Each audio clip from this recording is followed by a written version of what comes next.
C'est pas une descente d'une compagnie de CRS pendant une semaine qui règle les problèmes. Bon, voilà, on le sait et tout le monde le dit. Donc, Bonjour Vincent Bouget. bonjour. Merci beaucoup d'être sur Objectif Gare ce matin. Plusieurs questions, bien évidemment, pour cette rentrée 2023-2024. On est obligé, Monsieur Bouget, bien évidemment, de démarrer notre entretien par cette rentrée qui est marquée à Nîmes par le double assassinat la semaine dernière d'un jeune de 10 ans et puis d'un autre jeune également de 18 ans. Que peut faire le maire de Nîmes, selon vous? Le maire de Nîmes, il peut pas faire des choses tout seul. Je pense que c'est une problématique qui est plus large. Il faut qu'aujourd'hui tous les acteurs institutionnels, et au premier rang desquels l'État, agissent à la fois dans l'immédiat et puis après sur le long terme. Le maire de Nîmes, il est un acteur important. Peut-être que ces quartiers n'ont pas été assez la préoccupation durant ces dernières années de mandat et du coup ça fait un terreau favorable à ce qui se passe. Mais en même temps, là, le problème essentiel, c'est quand même le trafic, le trafic de drogue et les bandes criminelles qui agissent et qui agissent à l'échelle nationale et internationale. Et on paye ça, et donc ça, c'est du ressort de l'État et c'est une question qui dépasse d'ailleurs largement simplement ce quartier. Pauvreté extrême, un taux de chômage extrêmement fort. Est-ce que les quartiers populaires de Nîmes peuvent réellement sortir la tête de l'eau, selon vous? C'est une question qu'on devrait pas se poser. L'objectif, c'est qu'ils arrivent à sortir la tête de l'eau, mais au-delà des quartiers qu'on vient de citer, hein. C'est-à-dire qu'on a aujourd'hui dans notre société des gens très fragilisés et des quartiers qui concentrent un maximum de difficultés. Et plus on avance, plus on a l'impression qu'on s'enfonce Oui, parce que dans la ces rénovation quartiers-là. urbaine, bien évidemment, qui est enclenchée, mais ça va prendre une dizaine d'années. Oui, et ça règle pas tout. Et je crois on se trompe quand on dit, alors je pense que c'est nécessaire, et encore, il y a des critiques qui sont faites sur la rénovation urbaine, sur le fait qu'on n'associe pas suffisamment les habitants. Bon. Mais si c'est nécessaire ça, il est nécessaire d'agir sur l'humain. Et aujourd'hui, on a des quartiers dans lesquels les services publics ont déserté, les acteurs institutionnels parfois, dans lesquels il manque de plein de choses, et dans lesquels ils concentrent les difficultés. Donc c'est sur l'humain aujourd'hui qu'il faut produire un effort, mais qui est un effort colossal. Et il faut le dire, il faut beaucoup, beaucoup plus de moyens dans les quartiers qui en ont Vous êtes besoin. allé régulièrement, bien évidemment, dans ce quartier de Pissevem. On pourrait parler de Val-de-Gourde, du chemin Madavignan, du Mas-de-Meng, bien évidemment, et d'autres quartiers dans le centre-ville de Nîmes, hein, Mm. parce qu'il n'y a pas que les quartiers populaires qui sont aux deux extrêmes de la ville. Vous y êtes allé également la semaine dernière au marché de Pissevin. Que vous dit la population sur Alors, place? on y va parce qu'on y est tous les mercredis au marché, hein, de Pissevin, mais là, bon, on est allé pour écouter. Bon, il y avait peu de monde, hein, il faisait chaud, mais il y a beaucoup de peur, de résignation, mais de peur, hein. Et c'est ça qui est terrible, hein, c'est qu'aujourd'hui, Les euh, habitants attendent une présence policière plus importante, selon oui, vous? sans doute, et en même temps, ils voient aussi que. Enfin, il ne faut pas leur raconter d'histoire parce qu'ils ne la croient plus, l'histoire. C'est-à-dire que de faire des annonces fracassantes, des coups de menton, des présentes, des descentes, etc., on voit que c'est sur le long terme. Et que ça sera long et difficile, de toute façon. Et que c'est très difficile de recevoir cette peur des gens qui habitent là-bas et de leur dire, et ils le savent, que de toute façon, pour régler les problèmes, ça sera long. Par contre, on a le devoir de s'y mettre tous ensemble, voilà, aujourd'hui. Et comment on rouvre la médiathèque Marc Bernard, parce qu'on va le rappeler, elle est fermée quand même depuis plusieurs semaines, voire quelques mois maintenant. La solution, c'est quoi? C'est que ça reste fermé Ah non, encore non, de bah nombreux non. mois? Ah non, il faut absolument essayer de réouvrir tout ce qu'on peut réouvrir. Donc il faut beaucoup de moyens financiers et humains, avec des gens qui soient des policiers nationaux, de la police municipale, mais aussi de la prévention spécialisée, des médiateurs en plus grand nombre. Et Parce que c'est finalement une c'est- police de proximité qu'il faudrait sur ce et on le territoire-là. sait, bon, elle a été sabordée par Nicolas Sarkozy à l'époque. Ben, on sait que ça manque aujourd'hui dans le lien dans la population. Et aujourd'hui, les gens d'ailleurs le disent, hein. Et donc, c'est pas une descente d'une compagnie de CRS pendant une semaine qui règle les problèmes. Bon, voilà, on le sait, et tout le monde le dit. Donc aujourd'hui, c'est tout ça. Mais ça veut dire qu'il va falloir beaucoup, beaucoup d'efforts et beaucoup de moyens. Et contrairement à ce qui a été dit par les uns et par les autres en disant il y a eu beaucoup de moyens dans ces quartiers-là, c'est faux, hein. C'est des quartiers qui, au final, ne reçoivent pas plus et des fois moins que plein d'autres quartiers de la ville et des villes en général, c'est pas qu'à Nîmes. Et donc, il va falloir produire des efforts pour sortir les gens de cette impasse. On parle d'un autre sujet, il y en a plusieurs, bien évidemment, sur lesquels je souhaitais vous interroger. Il y a des sujets, y compris sur des décisions qu'a pris la ville de Nîmes. Mais d'abord, un mot sur le Nîmes Olympique. Vous avez pris la parole à la fin de la saison sur la descente aux enfers du Nîmes Olympique. Là aussi, il n'y a pas de solution, en réalité. Tant qu'à la direction, il y aura Rani Assaf. Oui, alors c'est un sujet qui, par rapport au précédent, est bien plus évidemment, léger, hein, c'est bien sûr, hein. évidemment. Mais en même temps, voilà, Nîmes Olympique, ça fait partie des jeux, toujours dit, hein, moi, qui fédérait beaucoup de Nîmois et de tous les quartiers, de tous les horizons. Et aujourd'hui, on voit qu'on a un club qui est en train de se transformer sous l'effet de la volonté du président, qui en fait une entreprise de spectacle et plus un club de foot qui était en plus un club de foot populaire, qui alliait sport, convivialité, etc. Et on en est là. Et aujourd'hui, le club, il fonctionne de briques et de broc avec un groupe professionnel qui a l'air un peu livré à lui-même malgré tout. Et puis, une rupture assez nette entre la partie pro, l'association. Mais ça, c'est y compris la ville. Et on ville. a envie de dire, dans la 3 ans, si vous êtes aux manettes de la ville, qu'est-ce que vous pouvez faire? Après, on va voir là. C'est parce que moi, je crois que fondamentalement, ce projet de stade est un projet qu'il faudrait revoir. D'ailleurs, je ne sais pas si économiquement ça tient toujours. On n'a toujours pas, moi j'ai demandé, mais je demande à combien d'euros, de millions d'euros on chiffrerait la rénovation des Costières. Est-ce que du coup on ne les rénove pas parce que comme on s'est engagé derrière sur le Palais des Congrès, on fait passer ça en priorité plutôt que la rénovation du stade. D'ailleurs, soit dit en passant, pour faire le lien, 60 millions d'euros pour un Palais des Congrès en centre-ville, peut-être qu'il y aurait des investissements plus utiles aujourd'hui et dans les quartiers prioritaires qui en manquent. Mais quand on met 60 millions d'euros sur un Palais des Congrès, on ne les met pas ailleurs. C'est un choix politique, hein. Ça ne veut pas dire qu'on n'aime pas les Palais des Congrès, ça veut dire qu'on fait des choix. Et là, c'est pareil pour le Nîmes Olympique.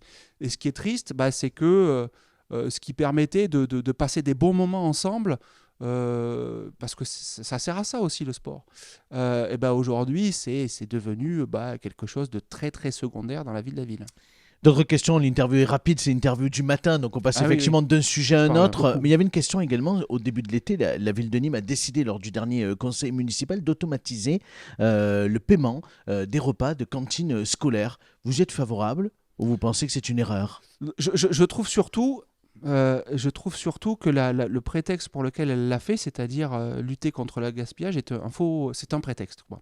Et que si on veut lutter contre le gaspillage, on peut le faire autrement. Là, la difficulté, c'est que les parents vont devoir payer 48 heures à l'avance et que s'ils n'ont pas réservé et payé, si l'enfant qui est malade le matin, mais on ne va pas toujours chez le médecin quand il y a un gamin qui est malade, mais si ils ne seront pas remboursés. Et ça, c'est une difficulté. Le repas est on perdu. trouve ça très injuste. Et donc, il y a une solution, il y a d'autres solutions qui pourraient être mises sur la table pour ne pas pénaliser les familles, tout en luttant contre le gaspillage alimentaire. Une autre question, c'est sur la concession qu'envisage la ville de Nîmes dans le cadre de la gestion des monuments romains. Là aussi, vous êtes monté au créneau, vous particulièrement, lors du dernier conseil municipal. Pourquoi vous n'êtes pas d'accord avec cette décision? Mais c'est ubu, en fait. C'est complètement... Parce qu'en même temps, ça permet à l'opérateur de s'investir dans le temps et peut-être de mettre plus de moyens sur la table. Il y a deux problèmes. Alors ça, on verra. Mais il y a deux problèmes. Un, et je trouve qu'il y a une position de la mairie très dogmatique. Le musée de la Romanité est géré par une SPL, donc c'est une gestion publique. Très bien. Mais ce n'est pas le même concessionnaire, puisque là, ça sera en DSP pour les monuments romains. Donc on a deux entités, et on rajoute deux entités différentes. Bon, j'imagine qu'ils travaillent ensemble, mais quand même deux entités différentes. Et on rajoute en plus, pour la concession de la délégation de services publics, la gestion d'un bâtiment dans les jardins de la Fontaine qui va faire de la restauration. Donc on se dit pourquoi on met ce bâtiment-là avec les monuments romains, et surtout, puisque ça ne pourra être rentabilisé que sur une période longue, donc 9 ans, on va passer la concession de DSP à 9 ans. Donc on va donner au nouveau concessionnaire la main sur les monuments romains de la ville pendant 9 ans, ce qui n'a jamais été le cas, c'est 3 ans d'habitude. Donc c'est un gros cadeau. Et moi je dis, On veut que la Maison Carrée soit au patrimoine mondial de l'UNESCO, très bien, et ça c'est une bonne chose, mais quand on est patrimoine mondial de l'UNESCO, et ben à ce moment-là, on a une gestion publique et on sort au moins la Maison Carrée de ces contrats de délégation. EDI, c'est là, l'opérateur, effectivement, EDI, c'est là depuis 2 ans. Est-ce que vous avez eu l'occasion d'aller voir le spectacle Arena au mois d'août? Non, malheureusement, je n'étais pas sur Nîmes à ce moment-là, donc je ne l'ai pas Vous avez vu. eu quelques échos?